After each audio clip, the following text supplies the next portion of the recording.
નમસ્કાર વિદ્યાર્થી મિત્રો, હું કૃપા સર આજે આપની સામે લેપિંગમાં read number 3 the final game લઈને હાજર થયો છું.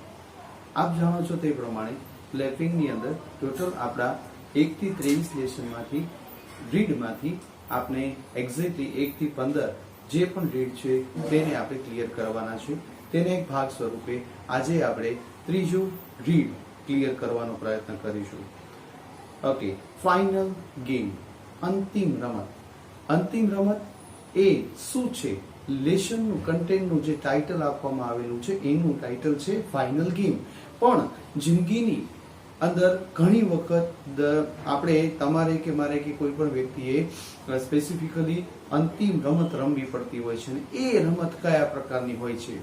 કોઈ પણ કાર્યને પૂર્ણ કરવાનું, કદાચ કપરા સંજોગોની અંદર પણ આપણે પૂરું કરીને એના ઉપર વિજય પ્રાપ્ત કરવા માટેનો પ્રયત્ન કરવાના ભાગરૂપે જે કાર્ય તમારા કે મારા કે કોઈ પણ વ્યક્તિ દ્વારા થઈ શકે છે એવું સરસ મજાનું ઉદાહરણ આપણને આ લેસન થકી ક્લિયર થવાનું છે. ચાલો શરૂઆત કરીએ.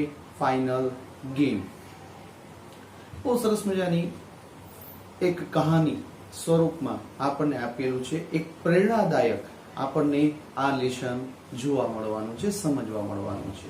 અને આમાંથી તમારે કે મારે શું શીખવાનું છે એની ખરેખર સત્ય હકીકત જે છે એ આ title one of the best title હોઈ શકે, એપ્રોપ્રિએટ હોઈ શકે. અને આપણે તમે કે હું કે કોઈ પણ વ્યક્તિ પોતાના મુશ્કેલીના સમયમાં એ વ્યક્તિ પોતે જે સમજબૂજ સાથે કાર્ય કરે છે અને એમાં એને પૂર્ણ કરવાનો જે પ્રયત્ન કરે છે અને પૂર્ણ કર્યા બાદ કદાચ કોઈ પણ વિપરીત પરિસ્થિતિ ઉત્પન્ન થાય છે તો એને પણ તેની બાકીની જિંદગીની અંદર એ પોતે કેવી રીતના પોઝિટિવ એટીટ્યુડ સાથે એને ફેસ કરે છે એ આપણને અહીંયા શીખવા મળવાનું છે. Let's start final game. આપ ટેક્સ્ટ બુક પોતાની સાથે રાખશો, પેન પેન્સિલ પણ સાથે રાખશો, જેથી કરીને કોઈ પણ હાર્ડ વર્ડ્સ આ લેસન દરમિયાન તમને લાગે તો એને તમે નોટ ડાઉન કરી શકો. Okay, let's start. Before the final game, life was ordinary, daily routine. પહેલા જ સેન્ટેન્સની અંદર એને કહી દીધું, શું કે છે? Before the final game. આ વ્યક્તિ પોતે ફૂટબોલ પ્લેયર છે, સોકર પ્લેયર છે. સોકર અમેરિકાની અંદર ફૂટબોલને સોકર તરીકે પણ ઓળખવામાં આવે છે. ઓકે, તો આ સોકરની ખેલાડી છે, સ્પોર્ટ્સમેન છે. સ્પોર્ટ્સમેન છે એનો મતલબ શું છે કે એની અંદર પર્ટિક્યુલરલી તમારા કે મારા કરતા કંઈક અલગ જ ગુણો હોવાના. અને એ ગુણો કયા છે? અંતિમ સમય સુધીની લડત, એ વિજય મેળવવા સુધીની લડત માટેનો જે સૌથી પરાકાષ્ઠા પ્રમાણેનો જે ગુણ હોય એ ગુણ એનામાં હોવાનો જ. અહીંયા એ ગુણ સાથે પોતે કહે છે, શું કહે છે? પહેલી જ લાઈનમાં કીધું કે બિફોર ફાઇનલ ગેમ, એ વ્યક્તિ પોતે અંતિમ રમતમાં ઉતરે છે એ પહેલા એની જે જિંદગી હતી એ કેવી હતી? રૂટીન હતી. ડે ટુ ડે લાઈફ આપણી કેવી હોય? સવારે જાગવાનું અને રાત્રે સુવાનું. આ દરમિયાન આપણે આપણા ડે ટુ ડે કાર્ય કરતા હોઈએ છીએ. એ પ્રકારની જિંદગી એની હતી. એકદમ ઇઝી ગોઈંગ લાઈફ હતી. કોઈ પણ જાતના હર્ડલ્સ નહોતા. બસ રૂટીન લાઈફ હતી. એ રૂટીનમાં પણ શું હતું? એમાં પણ આગળ કહે છે, ઈચ ડે આઈ અવેકન્ડ. એટલે ટુ અવેક, AWAKE. અવેક એટલે જાગવું. એ દરરોજ સવારે જાગતી. With a mental list of task. Task એટલે કાર્ય, મેન્ટલ લિસ્ટ એટલે માનસિક યાદી સાથે જે કાર્ય એને પોતાને કરવાનું હોય, જે તે દિવસ દરમિયાન જે તે કલાકો સમયમાં, એ કલાક અને સમયના એ કાર્યના યાદી સાથે એ પોતે જાગતી. I had to complete before the end of the day, કે જે એને દિવસના અંત સુધીમાં પૂરું કરવાનું રહેતું, એ પ્રકારની યાદી સાથે એ જાગતી. My life wasn't too complicated. મારી જિંદગી જે છે એ જરા પણ એમ કહેવાય તો કોમ્પ્લિકેટેડ એટલે જટિલ નહોતી, ગૂંચળિયા ભરી નહોતી. એકદમ સીધી જિંદગી, સરળ જિંદગી હતી. એ કાર્યમાં, એ જિંદગીમાં એનું પોતાનું કયું કાર્ય એને રૂટીન કરવાનું રહેતું. તો એના માટેના 3 શબ્દો આપણને જોવા મળે છે. ક્લાસ, એનો મતલબ કે ક્લાસ એટલે એ પોતે ભણવા જતી, અભ્યાસ અર્થે જતી. Soccer that means football. જો કાઉન્સમાં આપ્યું છે સ્પષ્ટ કરીને, અને અહીંયા આપણને ગુલાબી અક્ષરમાં પણ જોવા મળે છે. જે પણ વર્ડ આપણી પાસે હાર્ડ વર્ડ છે એ હાર્ડ વર્ડ્સને આપણે પર્ટિક્યુલર નોટ ડાઉન કરવાનું છે. Okay, soccer. Soccer is also cold football. Okay, તો આ જે છે એ શું કરતી, તો કે પોતાનું ક્લાસમાં જવાનું, એટલે કે અભ્યાસ અર્થે જવાનું. બીજું કે છે સોકર એટલે કે પોતાની ફૂટબોલ પ્રેક્ટિસ માટે જવાનું. And studying and sleeping. ક્લાસમાં જવાનું, પ્રેક્ટિસ કરવાની સોકરની, ભણવાનું અને સૂઈ જવાનું. આ પ્રકારના મુખ્યત્વે દિવસ દરમિયાનના 4 કાર્યો એના રોજબરોજના રહેતા. Often I return home from soccer field after heavy practice. હું ઘણી વખત જે છે એ સોકર ફિલ્ડ એટલે અહીંયા ખેતર નહીં, ફિલ્ડ એટલે અહીંયા મેદાન. તો એ સોકર એટલે કે ફૂટબોલના મેદાન પરથી આખા દિવસની અંદરની ખૂબ જ સખત પ્રેક્ટિસ કરીને એ પરત ફરતી. To study until early hours of the morning. અને એવું બનતું કે આટલી પ્રેક્ટિસ, સખત પ્રેક્ટિસ કર્યા પછી આપણું કે કોઈ પણનું શરીર જે છે એકદમ લૂઝ થઈ જતું હોય છે, એનર્જી એને મળતી નથી હોતી, એનર્જી એની બધી ખર્ચાઈ ગઈ હોય છે. તેમ છતાં આ વ્યક્તિ પણ જે છે એ પોતાનું જે પણ કાર્ય હતું, કયું, સ્ટડી, ઓકે, અભ્યાસ, તો એ અભ્યાસ કરવાનું જે કાર્ય હતું એમાં પણ જરા પણ બાંધછોડ કર્યા વગર એ અર્લી મોર્નિંગ સુધી પણ એને જો ભણવું પડે તો પણ એ પોતે અભ્યાસ કરતી, એનું કાર્ય પૂરું કરીને પછી જે સૂતી. See the determination. ડિટર્મિનેશન એટલે શું છે? નિર્ણય શક્તિ. એનું કાર્ય પૂરું ન થાય ત્યાં સુધી એને સુવાનું નથી. આ પ્રકારનો દ્રઢતા ભર્યો નિર્ણય, આ પ્રકારનું તમારી કે મારી પાસે ડિટર્મિનેશન હોવું જરૂરી છે. આ વ્યક્તિ એ ડિટરમાઇન્ડ પોતે છે એ સ્પષ્ટ કરે છે. અહીંયા પોતાનું કાર્ય જે છે એ સર્વશ્રેષ્ઠ રીતના પૂર્ણ ન થાય ત્યાં સુધી એ પોતે સૂતી નથી અથવા બીજું કાર્ય હાથ ધરતી નથી. એવી સ્પષ્ટ બાબત આપણને આ પેરેગ્રાફની અંદર શીખવા મળ્યું. ઓકે, અહીંયા આપણને ફર્સ્ટ પેરેગ્રાફની અંદર એક વસ્તુ એની જાણવા મળી કે she is determined person. Okay, કે એ વ્યક્તિ જે છે દ્રઢ નિશ્ચય કરનાર વ્યક્તિ છે અને પોતાના એ દ્રઢ કરેલા નિર્ણયને એ પોતે વળગી રહીને કાર્ય કરે છે. એને પછી ભલે આખી રાત જાગીને પણ કાર્ય કરવું પડે તો પણ એમાં એ પોતે પીછેહટ કરતી નથી. બસ આ ગુણ તમારે કે મારે શીખવાનો છે, લેવાનો છે, ડેવલપ કરવાનો છે. બરાબર છે? એટલે અહીંયા સ્વામી વિવેકાનંદની પણ એ વસ્તુ આપણને યાદ આવે. શું કે છે? મંડ્યા રહો. ક્યાં સુધી? જ્યાં સુધી આપણને આપણો ધ્યેય પ્રાપ્ત ન થાય ત્યાં સુધી આપણને મંડ્યા રહેવાનું કીધું છે. એ જ વસ્તુ અહીંયા પણ આપણને ક્લિયર થાય છે. Okay, what happen next? Let's see. Having accepted well to my daily routine, I never imagined it would be altered. આ સેન્ટેન્સની અંદર પણ હવે કંઈક બદલાવ આવવા જઈ રહ્યો છે એની આપણને ગંધ આવે છે.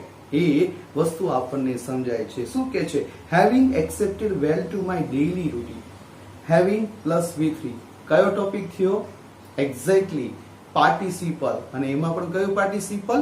Perfect participle. ઓકે, અહીંયા એ પોતે બહુ સ્પષ્ટ કહે છે કે મારું જે ડે ટુ ડે રૂટીન હતું એ તો ચાલતું હતું, પણ તેમ છતાં I never imagine it would be alter.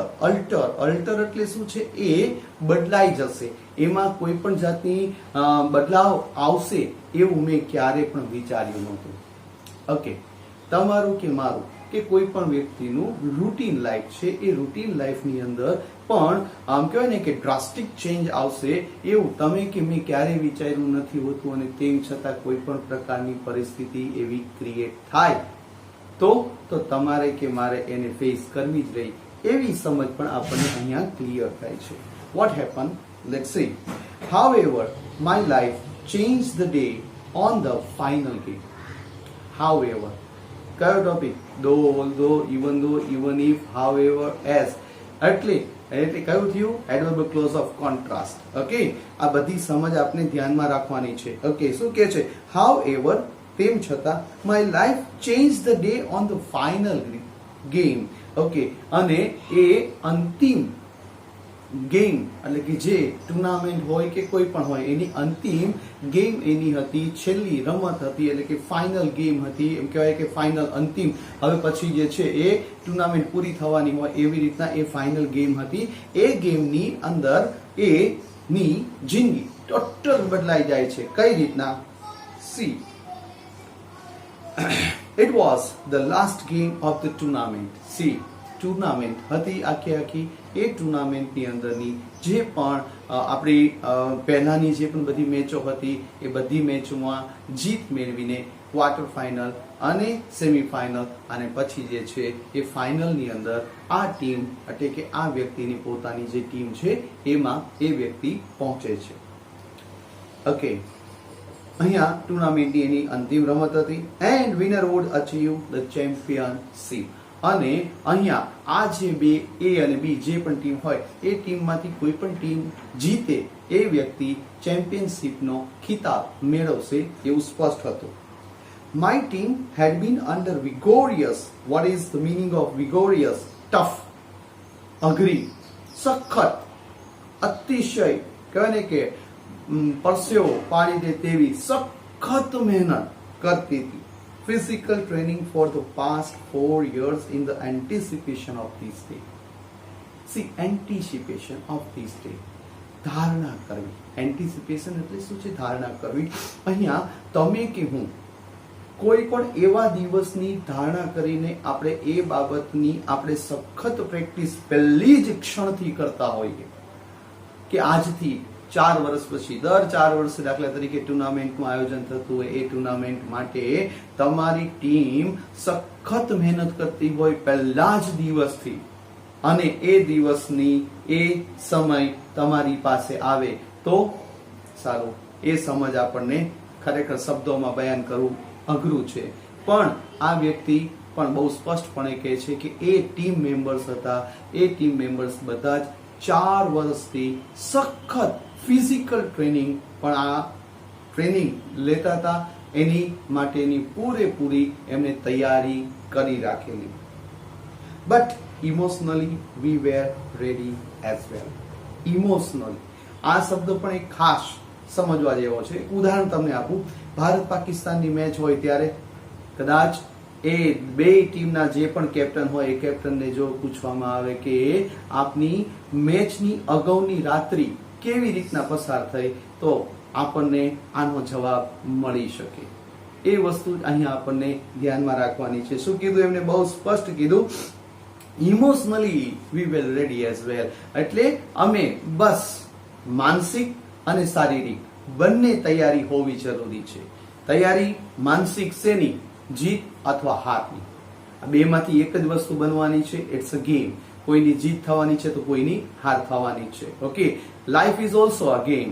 Okay, જીવન પણ જે છે એ એક રમત જ છે, પણ એ રમતમાં જે વ્યક્તિ પોતે નિષ્ઠાપૂર્વકનું કાર્ય કરી જાય છે, જીત મેળવવા માટેનું જે પણ સાચા હૃદયથી પ્રેક્ટિસ કરી જાય છે એ જ વ્યક્તિ એને પામી શકે છે. અહીંયા પણ એવું જ કીધું એમને કે અમે ફિઝિકલી ટ્રેનિંગ તો મેળવેલી જ હતી, અમે ફિઝિકલી ટ્રેન તો થયેલા જ હતા, અને એ ટ્રેન થયેલી સમયની દરેકે દરેક બાબતો અમારા પાસે ક્લિયર હતી, પણ અમે સાથે સાથે માનસિક પણ તૈયાર હતા કે અમારો કોઈ પણ સમય આવે અમે એને લડી જાશું, એની સામે અમે લડત આપશું અને અમે જીત પ્રાપ્ત કરવાનો અચૂક પ્રયત્ન કરશું.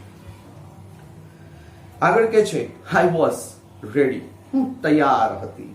શબ્દો જોજો બહુ સરસ મજાના છે. એટલે કે આ શબ્દો ઉપરથી જ આપણને એક વ્યક્તિનો કોન્ફિડન્સ ક્લિયર થઈ શકે છે, એની ફીલ આપણને આવી શકે છે. I enter the game with the mindset. What is the meaning of mindset? માન્યતા. એ દ્રઢતા સાથે હું એ ગેમની અંદર પ્રવેશ કર્યો. That the title was in our hands. See the confidence, feel the confidence. આ સેન્ટેન્સમાંથી આપણને એનો કોન્ફિડન્સ આપણને ફીલ થવો જ જોઈએ, અને એ થશે જ. જોયું? એ ટાઇટલ અમારું છે. આ ગેમ પૂરી થશે એટલે એ ટાઇટલ એટલે પછી જે કપ હોય કે જે પણ હોય તે એ ચેમ્પિયનશિપ અમારા નામે લખાશે. એ ટાઇટલ ઉપર ચેમ્પિયનશિપ નું અમારો નામ ખિતાબમાં અંકિત થશે, બીજી બધી ટીમ કરતા પહેલું નામ અમારું હશે. કેટલો કોન્ફિડન્સ! વોટ અબાઉટ અસ? આપણું શું? આપણે કોઈ પણ કાર્ય પણ હાથ ધરીએ છીએ એટલે અરે રે આટલું બધું અઘરું છે, આમ થશે, તેમ થશે, ફલાણું થશે, ટૂંકણું થશે, કદાચ મને સફળતા મળશે કે નહીં, કેટલા વિચારો આપણા મનમાં આવે છે. અહીંયા આ વ્યક્તિનો કોન્ફિડન્સ આપણને એ જ પ્રકારની સમજ પૂરી પાડે છે કે કોઈ પણ પ્રકારની પરિસ્થિતિ તમારી કે મારી સામે ગમે ત્યારે આવે પણ લડત લડવાની મૂકવાની નથી. અને એ લડત પણ પાછી કેવી? જીત સાથેની લડત. આપણા કોન્ફિડન્સની અંદર, આપણા શબ્દોની અંદર આપણને કે સામેવાળાને ફીલ થવી જરૂરી છે. એ પ્રકારની સમજ સાથે કાર્ય કરનાર વ્યક્તિને જ હંમેશા સફળતા કયો કે જીત કયો એ હંમેશા મળતી હોય છે, જે અહીંયા પણ આપણને અનુભવાય છે. એટલે એને કીધું કે એ પોતે જેવી ગેમમાં રમવા માટે ઉતરે છે એ કોન્ફિડન્સ સાથે ઉતરે છે કે આ રમત પછી ચેમ્પિયનશિપ અમારા નામે જ હશે. વી ડિઝર્વ ઇટ. જો તમે શબ્દો જુઓ, એને શું કીધું? વી ડિઝર્વ ઇટ. યોગ્યતા. દરેક વ્યક્તિ પોતાના કાર્યની અંદર એ યોગ્યતા સાથે જ કાર્ય કરવાની હંમેશા આગ્રહ રાખતો હોય છે. એ વ્યક્તિ પણ અહીંયા પણ કહે છે કે એના માટે ખરેખર અમે યોગ્ય હતા. એ ચેમ્પિયનશિપ અમારા માટે ખરેખર ડિઝર્વ કરતા હતા. અમે એના માટે ડિઝર્વ કરતા હતા. ઇટ બીકોઝ કારણ આપ્યું છે, because our desire to win was great. See at the end of the sentence, exclamatory mark is there. એ ઉદ્ગાર છે. શું કે છે? એનું કારણ આપ્યું છે, કારણ કે જીત માટેની જે ઈચ્છા હતી એ પ્રબળ ઈચ્છા એના જેટલી કદાચ કોઈનામાં જોવા નહોતી મળતી. એટલા માટે પોતે સ્પષ્ટ કહે છે કે અમે એ ટાઇટલ, અમે એ ચેમ્પિયનશિપ માટે ખરેખર સાચા અર્થે ડિઝર્વ કરતા હતા. આ પ્રકારનો કોન્ફિડન્સ આપણને એક્ઝામ પહેલા જોવા મળે ને, એ જ વ્યક્તિને હંમેશા શ્રેષ્ઠ રિઝલ્ટ એ પોતે પામી શકતો હોય છે, એને મેળવી શકતો હોય છે.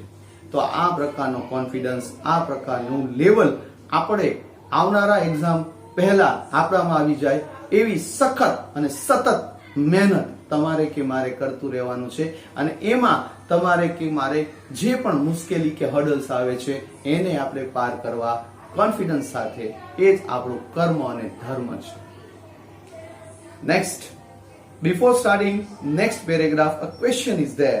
Do you think that team will win? Okay, એક પાર્ટ આપણે કમ્પ્લીટ કર્યો, પણ એ પાર્ટ કમ્પ્લીટ કર્યા પછી આગળ જતા પહેલા આપણને એક સરસ મજાનો પ્રશ્ન આપણને વિચારવા માટે આપ્યો છે કે શું તમે વિચારો છો કે આ જે ટીમ અત્યારે હવે મેદાનમાં ઉતરી છે, જેને પોતે એવો દાવો કર્યો છે કે આ ચેમ્પિયનશિપ તો અમારી જ છે, અમે એના માટે ખરેખર યોગ્ય છીએ, લાયક છીએ, કારણ કે અમે એને જીતવા માટેની પૂરેપૂરી મહેનત કરી છે. મહેનત તો તમે કે હું કે કોઈ પણ વ્યક્તિ કરતા હોય છે, પણ સફળતા કોને મળે છે એ તો આપણને જે તે સમયની બાબતમાં જ ક્લિયરન્સ આપે છે. અહીંયા પણ કંઈક એવું જ છે. તો અહીંયા પ્રશ્ન કર્યો છે કે શું આ ટીમ ખરેખર જીત મેળવે છે? શું હા કે ના? એ હા કે ના જે છે એ આપણને આવનારા પેરેગ્રાફની અંદર મળવાનું છે જોવા માટે. Let's start. Captain's call the referee. Referee, આપણને ખબર છે કે ફૂટબોલ ટીમની અંદર રેફરી અવેલેબલ હોય છે. એ રેફરી એટલે એક પ્રકારના નિર્ણાયક, એક પ્રકારના અમ્પાયર કે જે પોતે નાના મોટા નિર્ણયો પોતે ગેમની અંદર કરતા હોય છે. ખેલાડીઓની રમત સારી રીતના બહુ જ સરળતાથી પૂર્ણ થાય એ વસ્તુનો ખ્યાલ રાખીને નિયમબદ્ધ કાર્ય કરનાર વ્યક્તિ એટલે રેફરી. આ રેફરી કેપ્ટન્સ એટલે બંને કેપ્ટન્સને બોલાવે છે. આ વ્યક્તિ જે લેશન પોતે બોલી રહી છે, જેમાં આપણને જે ફીલ આવી રહી છે, એ વ્યક્તિ પણ she herself is captain, one of the team. Okay, તો એ પોતે પણ કેપ્ટન છે એક ટીમની. I approach the centre of the field. I approach, approach એટલે હું પહોંચી ક્યાં? Centre of the field. Field એટલે મેદાન. એ મેદાનના બરોબર વચલા પાર્ટની અંદર જ્યાં રેફરી પોતે ઉભા હતા બોલ લઈને, એ રેફરી પાસે બંને કેપ્ટન પહોંચે છે, જેમાં આ વ્યક્તિ પણ બરોબર મિડલ ઓફ ધ ફિલ્ડમાં પહોંચે છે વિથ ધ કોન્ફિડન્સ. અને જેવું તેવું નહીં, એક પૂરેપૂરા જીત સાથેના કોન્ફિડન્સ સાથે એ વ્યક્તિ પોતે ત્યાં કેપ્ટન એ રેફરી પાસે પહોંચે છે. Looked in the eyes of my opponent. What is mean by this opponent? Opponent means વિરોધી પક્ષ. ઓકે, વિરોધ પક્ષ એટલે સામેવાળી પાર્ટી અથવા તો ટીમ. એ ટીમની જે પણ કેપ્ટન હતી વ્યક્તિ, એ કેપ્ટનની આંખમાં એ વ્યક્તિ પોતે જોવે છે. While giving her a powerful handshake, wishing her luck.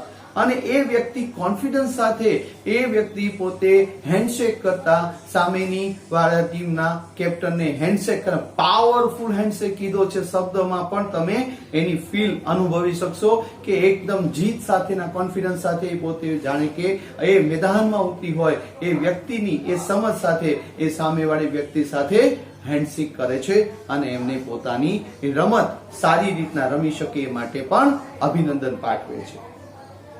As I took my position on the field, આ વ્યક્તિ કેપ્ટન છે, એ કેપ્ટનની પણ પોતાની એ જે પણ મેદાન પરનું સ્થાન છે, એટલે કે એ રમતની અંદર પોતે જ્યાં ઊભી રહે છે ત્યાં ઊભી હતી ત્યારે એ પોતે વિચારે છે. શું વિચારે છે? I knew it was time for the final game to begin. એ વ્યક્તિ પોતે એ કેટલા કોન્ફિડન્સ સાથે વર્ક કરે છે અને એમાં પણ એ આપણને ફીલ આપે છે શું કે મને એ વસ્તુની ખબર હતી, મને એ વસ્તુની સમજ હતી કે હવે આ જિંદગીની પણ એમ કહી શકાય અને એની પોતાની પણ ખરેખર 4 વર્ષની પણ જે મહેનત છે એ મહેનતનો સાચો સમય, મહેનત દેખાડવાની, મહેનત સમજાવવાની, મહેનત માટેની સફળતા, મહેનત પછીની જે સફળતા આપણને પ્રાપ્ત થવી જોઈએ એ પ્રકારની યોગ્યતા ધરાવીએ છીએ, એ પ્રકારની રમત દેખાડવાનો સમય હવે પાકી ગયો છે. આ તમને કે મને સીધું લાગુ પડે છે. આખું વર્ષ પહેલા જ દિવસથી અંતિમ જે એક્ઝામનો સમય આવે છે ત્યાં સુધી તમે કે હું જે છે તનતોડ મહેનત કરી હોય અને એ મહેનત કરેલી એ બાબતને દેખાડવા માટેનો સમય આપણો એક્ઝામનો આવી જાય છે ત્યારે આપણે જે કોન્ફિડન્સ સાથે મેદાનમાં ઉતરીએ છીએ, પછી આપણું મેદાન એ ખરેખર મેદાન એ આપણું ક્લાસરૂમ છે અને એની અંદર આપણી 3 કલાક 180 મિનિટ. બહુ સરસ મજાનું એક અહીંયા ઉદાહરણ તમને હું આપીશ. ચક દે ઇન્ડિયા કરીને પિક્ચર આવી ગયું, કદાચ આપણે જોયું હશે. એની અંદર પણ આપણે દરેકે દરેક સમયની એ કબીર ખાનની એટલે કે શાહરુખ ખાન એનો રોલ પ્લે કરે છે. એ રોલ પ્લે કરતી વખતે લાસ્ટ સેક્શનની અંદર એ જ્યારે ફાઇનલ ગેમની અંદર ઉતરવાની હતી ટીમ, એની પહેલા એ એના રૂમની અંદર જ્યાં ટીમ મેમ્બર્સ બધા બેઠા હોય છે ત્યાં જાય છે અને બહુ સરસ મજાની એ સમજ આપે છે કે આજે હું તમને એ શીખવાડવા માટે નથી આવ્યો કે તમારે રમત કેવી રીતના રમવાની છે. જે શીખવાની પ્રેક્ટિસ કરાવવાની હતી, now it's over. Now it's up to you. હવે તમારી ઉપર છે. કારણ કે એક વસ્તુ એ પોતે બહુ સ્પષ્ટ કહે છે કે આ તમારી જે 80 મિનિટ્સ, જે 40, 45, 90 મિનિટ્સ જે પણ હોય, બરાબર છે, એ મિનિટ્સ તો એવું કહે છે કે ઉપર વાળો પણ તમારી પાસેથી છીનવી નહીં શકે. અહીંયા હું પણ તમને કહીશ કે 180 મિનિટ્સ 60 મલ્ટીપ્લાય બાય 3 કલાક 180 મિનિટ ઉપરવાળો પણ ચાહે તો પણ તમારી પાસેથી છીનવી નહીં શકે. Now do it and win it. જીવી જાઓ અને જીતી જાઓ અને એ કાર્ય માટે તમે એવી ફીલ સાથે કાર્ય કરી જાઓ અને પછી જુઓ તો ખરી સાહેબ એનું રિઝલ્ટ એ ખરેખર તમે નહીં ધારેલું હોય, કોઈ નહીં વિચારેલું હોય, એ તમને મળશે.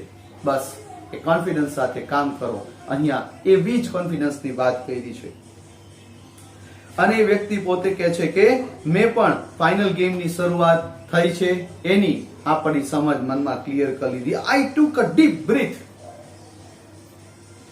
આપણને ખબર છે જાહેરાતમાં પણ ઘણી વખત જોવા મળે છે કે આમ સામે સડક તો એવું એક પાર્ટ હોય, આ બાજુ બાઇક ઉપર બેઠો હોય કોઈ પણ વ્યક્તિ અને એને એમાંથી પાર થવાનું હોય, બટ બિફોર કોઈ પણ વ્યક્તિને એક ડર તો સતાવે છે, પણ કહે છે ને કે ડર કે આગે જીત છે.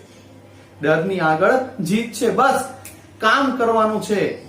ડર તો તમને મને દરેકને લાગે છે, પણ એક જ સ્ટેપ એવું હોય છે કે જે લેવાથી આપણે કદાચ એની પાર ઉતરી જઈએ છીએ. એના પહેલા આપણે ડીપ બ્રીથ, એ આપણે કોન્ફિડન્સ સાથે વર્ક કરવા માટે આપણે ઊંડો શ્વાસ લેવાનો છે. આપણા માતાજી, આપણા જે પણ મમ્મી પપ્પા કે જેના ઉપર આપણને વિશ્વાસ છે એની એ પ્રતિકૃતિને આપણે સામે લાવવાની છે અને બસ એના આશીર્વાદ સાથે આગળ વધવાનું છે. અને જુઓ તો ખરી, જીત આપણી જ હોય.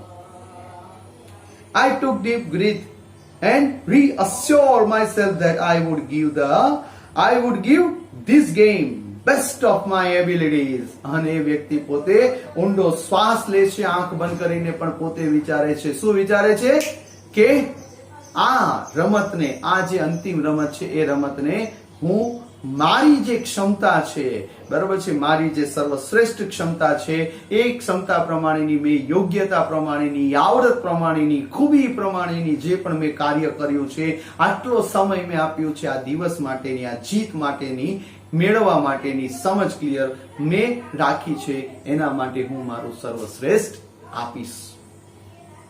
As if it were the last game I ever played. અને આ પણ પાછું પોતાની ધારણા કેવી રે, સમજ કે જાણે કે આ પણ મારી જિંદગીની કે કોઈ પણની એ સમજ માટેની વાર્તા ક્લિયર કરે છે કે એ રમત કદાચ મારી જિંદગીની અંતિમ રમત કેમ ન હોઈ શકે, એ રમત પણ માં હું સર્વશ્રેષ્ઠ હું મારું આપીશ. અહીંયા હું તમને એક ઉદાહરણ પણ તમને શેર કરીશ. સચિન તેંડુલકરે પોતાના જિંદગીના આટલા વર્ષો એને ક્રિકેટને આપી દીધા, પોતાની જિંદગીની નિવૃત્તિ એને જાહેર કરી, અને બિફોર એની પહેલાની જે લાસ્ટ ગેમમાં એ પોતે બેટિંગ કરવા માટે ઉતરે છે, તો એ કોન્ફિડન્સ, એના માટેની એ સમજ તમે જોજો. ખરેખર એના જે 72-74 રન્સ એને પોતે ફટકારેલા, એ કેટલા કોન્ફિડન્સ સાથે એની અંદરના જે શોટ ફટકારેલા, એ દરેકે દરેક શોટ એ શું બતાડે છે? એનો પોતાની યોગ્યતા, એના પોતાના અનુદાન, આટલું એને ફાળો જે આપ્યો છે, પોતાનું જે કોન્ફિડન્સ સાથે પોતે વર્ક કરે છે, અને એ વર્ક કરીને પોતાની જિંદગીનું સર્વશ્રેષ્ઠ એને આપ્યું છે. એને પોતાના જિંદગીનો એક મોટો પાર્ટ જે તે ક્ષેત્રને આપી દીધો છે, એમાં પણ એ ટોચ ઉપર છે. એ તમે જોશો એટલે તમે ડેફિનેટલી ફીલ કરશો. કંઈક એવા જ કોન્ફિડન્સની વાત અહીંયા કરી છે. What happen next? Let's see. Goalie called the man dressed in black and white. Goalie એટલે શું છે? ગોલકીપર. બંને બાજુ એટલે કે જે મેદાન છે, મેદાનમાં બરોબર વચ્ચે જે રાઉન્ડ છે, અહીંયા એ રેફરી અને ટીમના બંને કેપ્ટન કે જે પણ વ્યક્તિ કેપ્ટન હોઈ શકે અથવા ખેલાડી હોઈ શકે, એ ગેમમાં બરોબર વચ્ચે ઊભા છે. બિફોર સ્ટાર્ટિંગ ધ ગેમ, એ ગેમની શરૂઆત કરતા પહેલા બંને પક્ષના જે ગોલકીપર હતા, એ ગોલકીપરને પણ એ વ્યક્તિ પોતે અવાજ કરીને એને તૈયારી બતાવવા માટેની સમજ ક્લિયર કરે છે. The two goalies simultaneously raised their hands in air, indicating that they were ready. અને બંને તરફના જે પણ ગોલકીપર હતા ઈ હાથ ઊંચો કરીને એવું સૂચન કરે છે, ઇન્ડિકેટ, ધેટ મીન્સ સૂચન કરવું. સિમ્યુટેનિયસલી એટલે વારાફરતી ટૂંકમાં એક સાથે આમ હાથ ઊંચો કરીને આ બાજુ જોવે ત્યારે અને આ બાજુ જોવે તો બંને વ્યક્તિ પોતે હાથ ઊંચો કરીને એવું ઇન્ડિકેશન દર્શાવે છે કે they were ready, તેઓ તૈયાર હતા. The game could begin. અને રમતની શરૂઆત થઈ. This was it. આ એ હતું શું કે જેની 4 વર્ષથી રાહ જોવાતી હતી. The whistle sounded. અને એ રેફરીની વિસલ એટલે કે સીટી પડી, વાગી. And the ball was soon kicked in my direction. What happened next? The very next moment. અને જેવી શરૂઆત થઈ એવું મારા ટીમના ખેલાડીએ હું જે બાજુ ઊભી હતી એ તરફ બોલ પાસ કર્યો. I received the ball and kicked it 20 feet towards the goal, just in time for my teammates to meet it. અહીંયા એ વ્યક્તિ એટલે કે જે બરોબર મિડલમાં ઉભેલો ખેલાડી હતો, એ ખેલાડી જેવી ગેમ શરૂ થઈ એટલે તરત જ એ વ્યક્તિએ પોતે પોતાના કેપ્ટનની જે પોઝિશન હતી એ પોઝિશન જ્યાં એ ઊભી હતી તે તરફ એને બોલ પાસ કર્યો અને આ કેપ્ટને શું કર્યું, એક્ઝેક્ટલી જે સામેના પક્ષના જે ગોલ સ્ટેન્ડ હતું તો એ ગોલની અંદર જે પણ પોર્શન હતું એ ગોલ પોર્શનની અંદર પોતાનો ખેલાડી એક્ઝેક્ટલી ટાઈમ સાથે એની અંદર પોતે ગોલ કરવા માટે બોલને દાગી શકે, નાખી શકે એવા સમય સાથે એને એક્ઝેક્ટલી શું કીધું 20 ફીટ એટલે એક્ઝેક્ટલી પોતે જ્યાં ઊભી હતી ત્યાંથી 20 ફૂટ જેટલો દૂર એને બોલ કિક કર્યો અને પોતાના ખેલાડી સુધી એ દડાને પહોંચાડવાનો પ્રયત્ન કર્યો. What happen next? Ball. That means strike.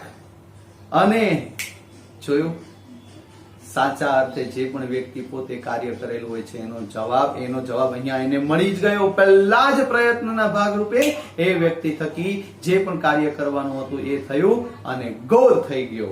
Poured it right into the net.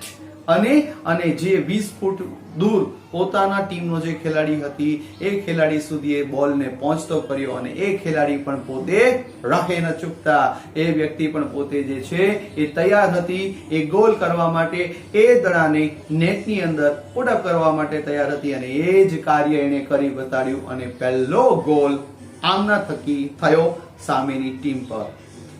Okay, goal! Everyone shouted અને બધા જ વ્યક્તિ એકદમ ખુશ થઈને બોલી ઉઠ્યા. શું?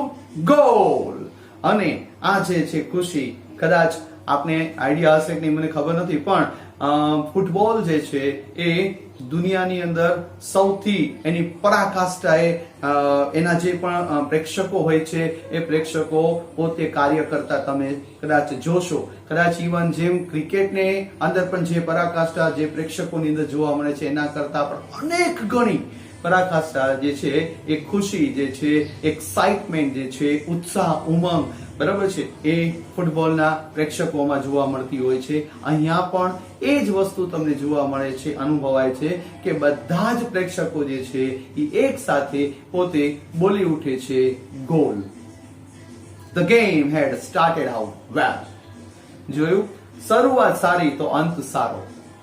અહીંયા એ જ વસ્તુની સમજ અહીંયા ક્લિયર થાય છે કે એ ગેમની શરૂઆત સારામાં સારી રીતના થઈ ગઈ. But the power of the game soon grew intense as the opposing team came right back at us with a goal to tie the game at 1-1. અને અહીંયા જે છે એની પરાકાષ્ઠાએ પહોંચી જાય છે ગેમ. ક્યારે? થોડીક જ વારમાં સામેવાળી જે ટીમ છે એ ટીમે પણ પોતે અમારા ઉપર પણ ગોલ દાગી દીધો એટલે કે ગોલ કરી દીધો અને જોયું તો સ્કોર શું થઈ ગયો? તો હવે 1-1. એનો મતલબ કે બંને ટીમે એકબીજા ઉપર એક ગોલ કરેલો અને આ ગોલ જે છે એ ગોલના ભાગરૂપે અહીંયા સ્કોર નીલ થઈ જાય છે, એ ઇક્વલ થઈ જાય છે. The game continued at extremely competitive level throughout the first half and into the second. અને આમ જોઈએ તો ત્યાર પછીના જે પણ ફર્સ્ટ હાફ અને સેકન્ડ હાફની અંદર જે પણ ગેમનો જે પાર્ટ રમાતો હતો એ એક્સ્ટ્રીમલી કોમ્પિટિટિવ લેવલ. એનો મતલબ શું થયો કે ખરેખર એ હરીફાઈના એક પરાકાષ્ઠાની લેવલે એ બંને પક્ષના જે પણ ખેલાડીઓ હતા એ ખેલાડીઓએ પોતે કાર્ય કર્યું અને એ કાર્ય જે છે એ પોતે કરીને એ પોતાનું સર્વશ્રેષ્ઠ લેવલ દર્શાવે છે. The score was still tied at 1-1 until I received the ball with 1 minute to go. અને અત્યારે 1 મિનિટની વાર હતી જ્યારે આ લેખિકા પાસે એટલે કે આ ખેલાડી પાસે બોલ આવે છે અને એ બોલને એને દાગવા માટેનો એક્ઝેક્ટલી સમય પાકી ગયો હતો. ટૂંકમાં 1 મિનિટ બાકી હતી, છેલ્લી મિનિટ બાકી હતી અને એ ગોલ કરવા માટેનો પ્રયત્ન એને કરવો જ રહ્યો કારણ કે સ્કોર કેવો હતો? હજુ પણ 1-1. That means equal હતો. I needed to put the ball in the net. I needed મને એ ખબર હતી, શું મને એ વસ્તુની સમજ હતી કે મારી આ એક જ ક્ષણ એવી હતી કે જેમાં હું જો કાર્ય કરી જાઉં તો ગોલ થઈ જાય અને અમારી ટીમ જીતી જાય. શું માનો છો? એ કાર્ય એને કરી બતાવ્યું? If yes or not, what happens? Let's see. And I did just that. અને આ વ્યક્તિ પણ બહુ સ્પષ્ટ જ કહે છે કે I did it. અને મેં એ કાર્ય કરીને બતાવ્યું. એ વસ્તુ કોન્ફિડન્સ સાથે પોતે કહે છે કે મેં કાર્ય કરી બતાવ્યું. Making the final score 2-1. અને બીજો જે સ્કોર હતો પોતાના ટીમનો, જે 1-1 હતો, એ ટીમનો એ સ્કોર પોતે અપ ટુ ડેટ કરીને બતાવે છે, અપડેટ કરીને બતાવે છે 2-1. એનો મતલબ કે પોતાની ટીમે સામેવાળા ટીમ પર 2 ગોલ કર્યા અને એ ટીમે પોતાની ટીમ ઉપર, આ વ્યક્તિની ટીમ પર 1 ગોલ કર્યો. એટલે જીત કોની થઈ? આ કેપ્ટન્સની ટીમની. But it didn't go exactly as plan. પણ મિત્રો, તમે કે મેં કે કોઈ પણ વ્યક્તિએ જે વિચારેલું હોય એ પ્રમાણે બધું જ થાય એવું બનતું હોતું નથી. શું બને છે? આવું કેમ કીધું? આના પાછળનું કારણ શું છે એ આપણને આપણા નેક્સ્ટ પાર્ટની અંદર જોવા મળવાનું છે. તો એ પાર્ટને શરૂ કરતા પહેલા આપણે આગળની દરેકે દરેક સમજને ક્લિયર કરવી જરૂરી છે. એને આપ ક્લિયરલી સમજી લેશો અને આપણું નેક્સ્ટ પાર્ટને આપણે ક્લિયર કરીએ છીએ